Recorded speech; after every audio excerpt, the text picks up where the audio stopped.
Sejumlah personel TNI terjaring dalam razia penegakan ketertiban yang digelar Polisi Militer Kodam Iskandar Muda pada pagi tadi.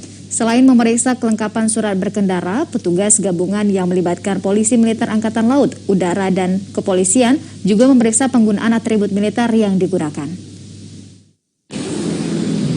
Razia penegakan ketertiban yang difokuskan pada personil TNI ini digelar di Jalan Teguh Umar, tepatnya di depan Taman Budaya Banda Aceh pagi tadi.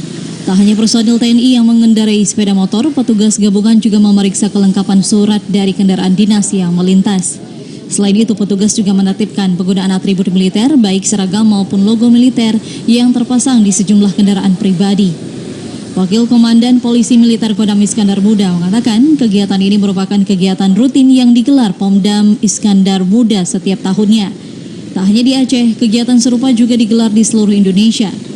Operasi ini bertujuan menegakkan ketertiban di kalangan personel TNI saat berada di luar markas, sehingga membantu komandan satuan dalam menegakkan kedisiplinan setiap anggota TNI.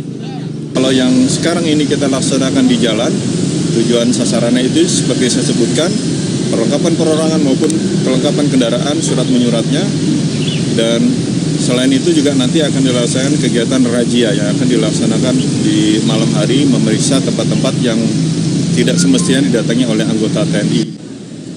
Selain di jalan raya, operasi dengan sandi waspada Wira Rencong rencananya akan digelar petugas di tempat-tempat yang dilarang dikunjungi bagi anggota TNI. Sementara itu, dari hasil penertiban ini, petugas terpaksa menilang sejumlah personel TNI karena tidak dapat menunjukkan kelengkapan berkendara.